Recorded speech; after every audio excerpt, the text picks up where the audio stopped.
জগৎকে আপনি অহংকার দেখান, আপনার পতন। আমি কীর্তন শিখেছিলাম প্রথম, আমার বাবা আমাকে বলেছিলেন তোমার কীর্তন বাদ দিয়ে যা কিছু শিখবে শেখো, ওইটা শেখা হবে না। আমি বলছিলাম কেন? বলছে ওটাতে কোনো ভবিষ্যৎ নেই। আমায় কি করতে হবে? বলে তুমি আমার একটা ছেলে, ইংরেজিতে এমএ করো, মাস্টারি করো, কিচ্ছু দরকার নেই। বাবা ছিলেন হসপিটালে একজন স্টাফ, তিনি আমাকে বললেন সার্ভিস করো, জীবনে উন্নতি আছে, কীর্তনে কোনো উন্নতি নেই। কিন্তু গোবিন্দের কৃপা, আমি কিন্তু ওই লাইনে না গিয়ে এই লাইনে গেলাম। আমি যখন ইংরেজিতে এমএ করেছি, বাবার কথাই, বিএড করেছি আমরা 7 জন, 4টি ছেলে 3 জন মেয়ে, 6 জন এখন স্কুলের শিক্ষক। তারা আমাকে ফোন করলো যখন চাকরি পেল, তুই কি করলি রে? আমরা সরকারি চাকরি নিলাম, তুই কি করলি?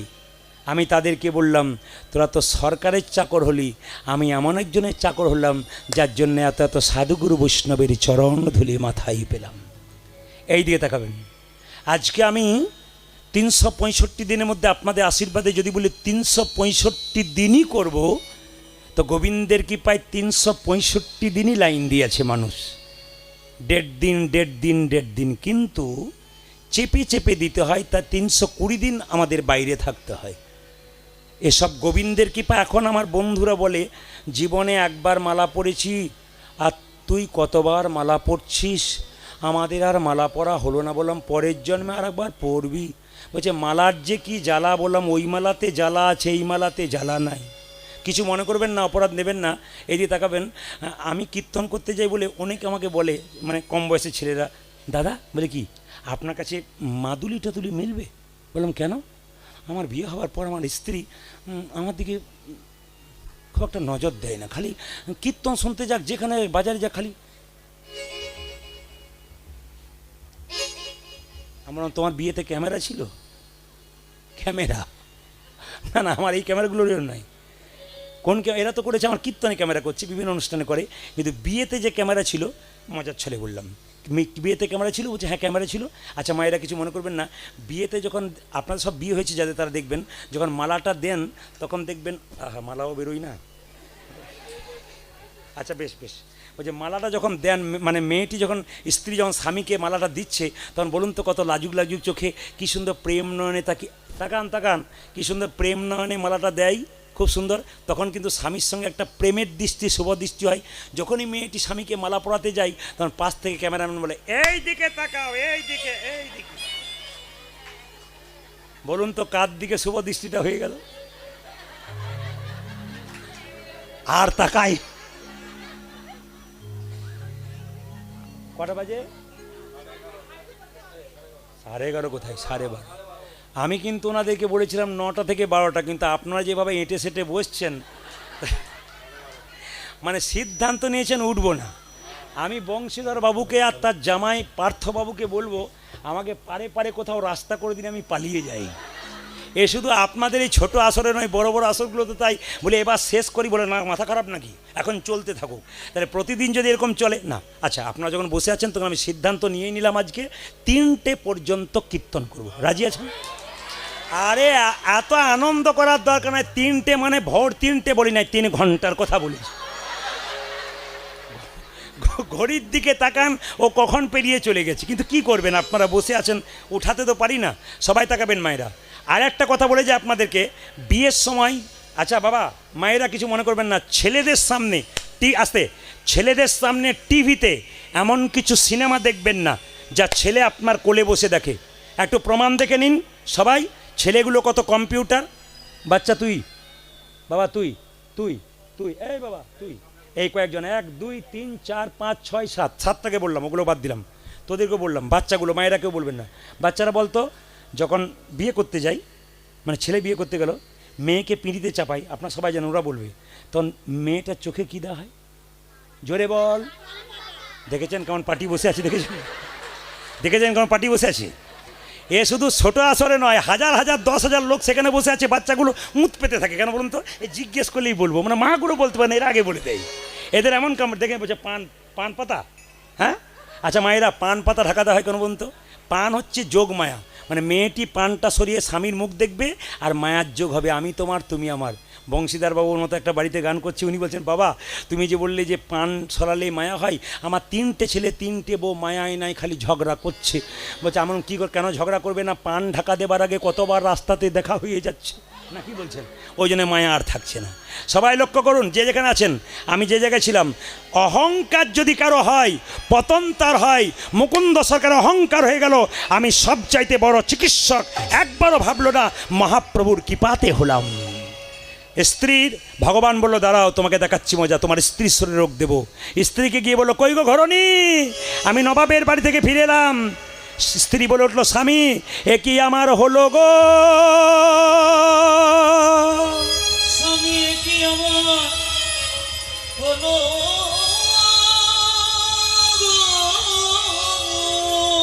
কি হয়েছে তোমার?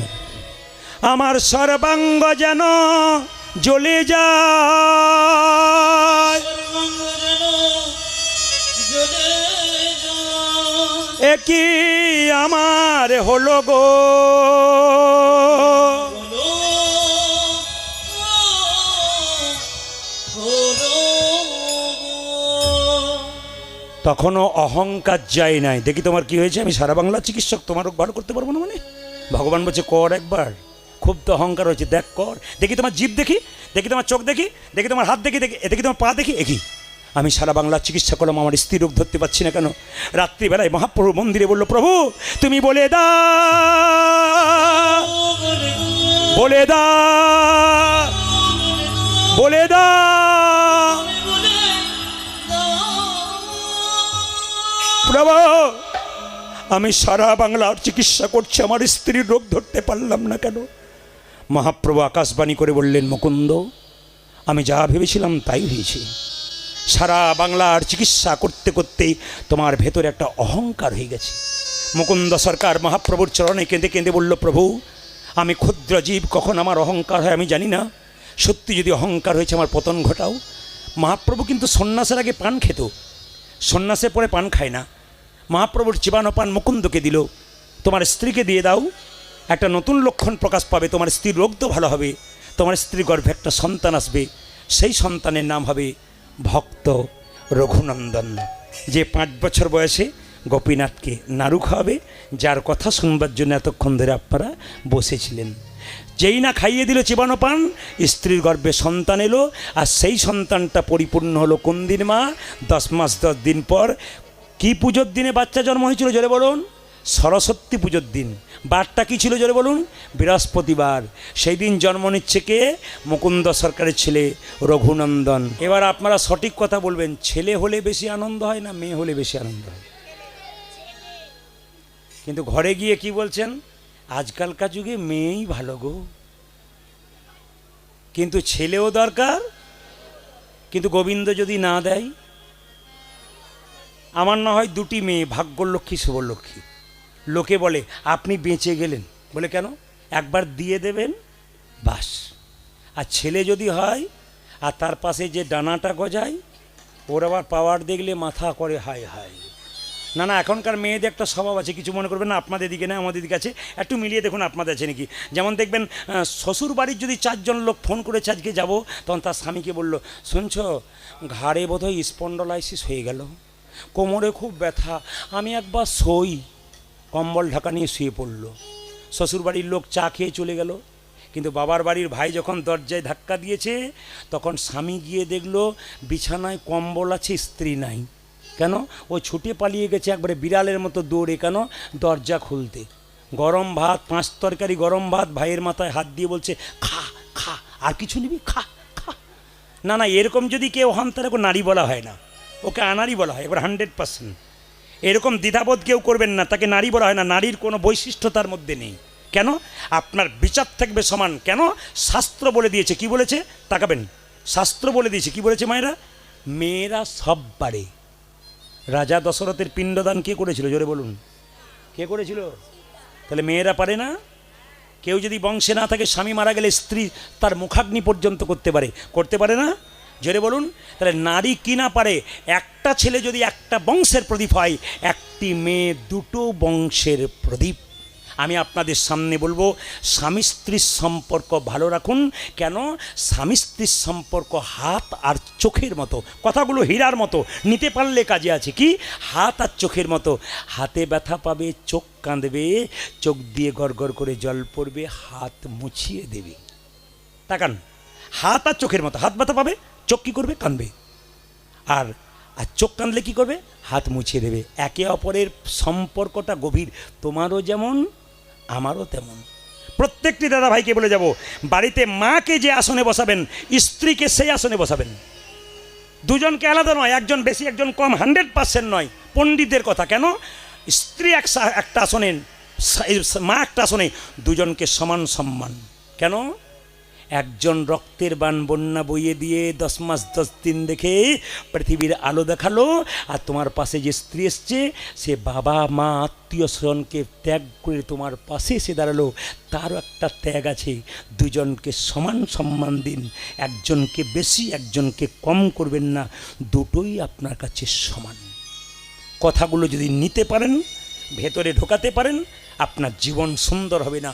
কে বলেছে? তাই তাকান মায়েরা, যে না ছোট্ট ছেলেটা হলো, কিছু মনে করবেন না। বাচ্চা ছেলে হলে মুখে কি দিন? জোরে বলুন। মধু দিন। মধু দিলে কি বিশ্বাস আছে? ছেলে নাকি মিষ্টি মিষ্টি কথা বলে। না, বাচ্চা জন্ম নিয়ে মায়ের দুধ পান করতে পারে না, তাই মধু দিয়ে দেয়। কেন? কান্না বন্ধ করবার জন্যে। মধু দেওয়ার আসল নিয়ম কি? যারা বই পড়বেন, বইটার নাম হচ্ছে হিন্দু ধর্ম কী এবং কেন। বইটার নাম হিন্দু ধর্ম কী এবং কেন। আমার কাছে বইটা আছে, এখন আমার গাড়িতে নিয়ে ঘুরে বেড়াই আমি। তো তাতে লেখা আছে গভীর গৃহসূত্রকার, পরাশর গৃহ, দুটো বই আছে, গভীর গৃহসূত্রকার, পরাশর গৃহসূত্রকার। তো গভীর গৃহসূত্রকারে বলছে বাচ্চা কখন মধুর কথা বলবে। কখন? বলছে 21 দিন পর আতুর ঘর থেকে নিয়ে গিয়ে স্নান করিয়ে সাবান মাখিয়ে বাচ্চাকে মন্দিরে শুয়ে দেবেন, একটু মধু দিয়ে ভগবানের কাছে বলবেন, প্রভু আমার ছেলে বা মেয়ে যেন মিষ্টি মিষ্টি কথা বলে। এগুলো আমরা কেউ বলেছি? কিন্তু শাস্ত্র পড়ে জানতে পারলাম যে গভীর গৃহসূত্রকার এটা বললো, এপার থেকে করবেন, দেখুন হয় কি না। আমার কথা নয়, শাস্ত্রের কথা। একটা কথা কি, পরাশর গৃহসূত্রকার বললো, বাচ্চাদের যখন অন্নপ্রাশন হবে, মুখে ভাত, তখন পরমান্ন দেবার আগে, একটু প্রসাদ দেবার আগে মধু দিয়ে ভগবানের যে প্রার্থনা করুন, প্রভু আমার ছেলে যেন মিষ্টি মিষ্টি কথা বলে। আজকে তো সরস্বতী পুজোর দিন, ছেলে জন্ম নিয়েছে, দোকান বন্ধ, তাই মুকুন্দ কি করলো? 2 কানে শোনাইল মধুর হরিনাম, 2 কানে,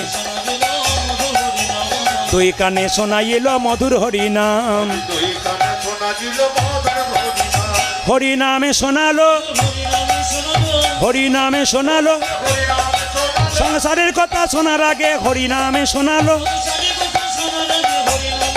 সংসারের কথা শোনার আগে নামময় দেহ হলো,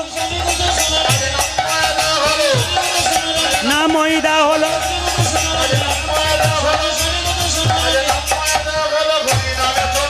2 কানে শোনাইল, 2 কানে। মায়েরা, মা সরস্বতী পুজোর দিন মায়ের সামনে বারবার কেঁদে কেঁদে বলছে, আমাদের সরস্বতী পুজোর দিনে মেয়ে জন্ম নিয়ে কী বলি? মা আমার মেয়েকে ইঞ্জিনিয়ার করো, ডাক্তার করো। সরস্বতী পুজোয় ছেলে জন্ম নিয়ে কী বলি? মাস্টার করো, ডাক্তার করো। উনি কি বললেন? আশীর্বাদে করো মা, আশীর্বাদে করো মা। কি কি যেন ভাগবতে পড়তে পারে, আশীর্বাদে করো মা। যেন সংকীর্তন গাইতে পারে, আশীর্বাদে করো মা।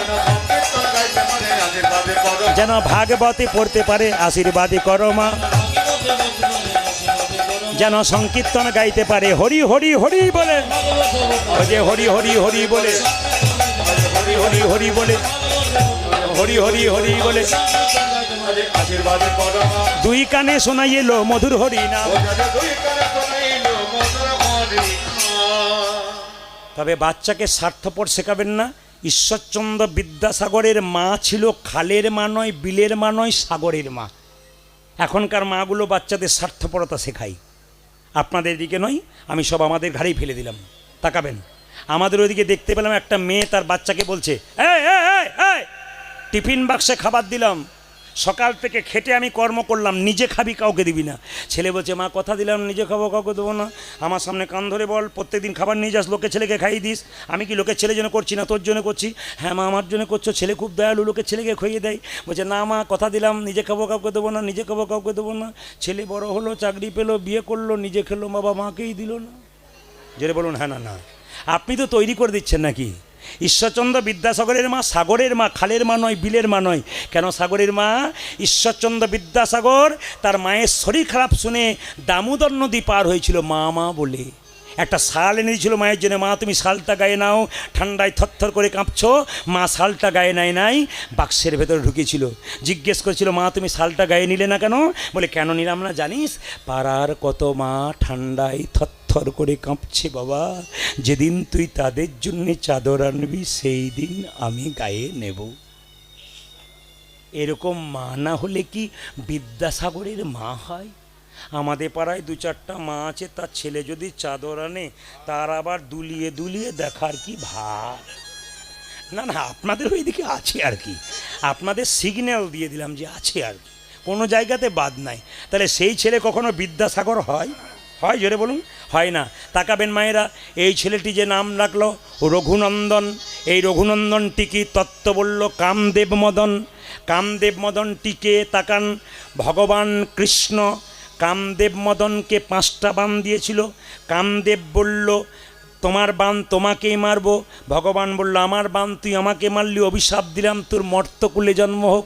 কামদেব মদন বলল অভিশাপ যদি দিলে মর্তকুলে জন্ম হোক, আশীর্বাদ দাও যেন তোমার চরণ সেবা করতে পারি। ভগবান বলল তুই তো খুব চালাক, আমার চরণ সেবা করতে গেলে আমাকেও যেতে হবে।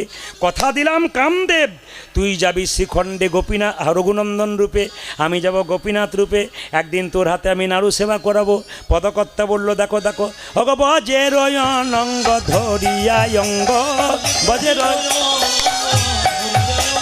বজের অনঙ্গ ধরিয়া অঙ্গ, গৌরে আওল গৌর সঙ্গ, গৌরে আওল গৌর সঙ্গ, ভকতি ভূষণ ভকত বেশ, ভকতি ভূষণ ভকত বেশ, লীলায় মহিল আপন বেশ, লীলায় মহিল আপন বেশ, সোনার নূপুর রাতুল পাই, সোনার নূপুর রাতুল পাই, সাগর শরণি লইন তাই, সাগর শরণি লইন তাই, এই যে শরণে নিলাম, শরণে নিলাম, ও যে রঘুনন্দনের শ্রীচরণে শরণে নিলাম, ও যে রঘুনন্দনের শ্রীচরণে হরি হরি হরি বলে, ও যে হরি হরি হরি বলে, ও যে হরি হরি হরি বলে, জোরে বলুন রঘুনন্দন কি। যখন সরস্বতীর পুষ্পাঞ্জলি দিচ্ছে, তো তার বাবা মানে মুকুন্দ সরকার যখন দিচ্ছে, তার স্ত্রী তখন গর্ভযন্ত্রণায় ছটফট করছে। একজন মেয়ে গিয়ে বললো ও কবিরাজ, শুনেছ শুনেছ তোমার ছেলে হয়েছে গো। আমার ছেলে এই সরস্বতী পুজোর দিনে? বলে হ্যাঁ। আহায় হেন কালে জনমিল শির গুনন্দন, উলোধ্বনি, হেন কালে জন, হেন কালে জনমিল শির গুনন্দন,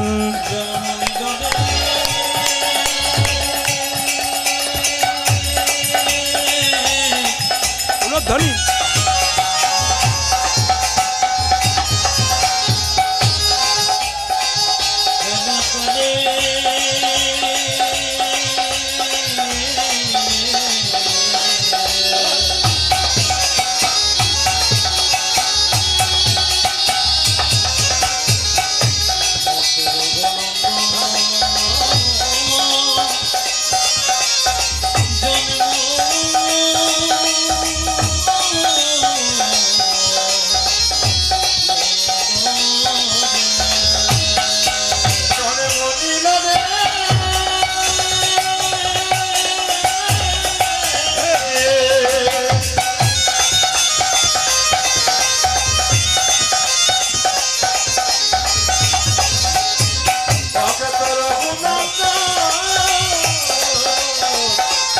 জন্ম নিল রে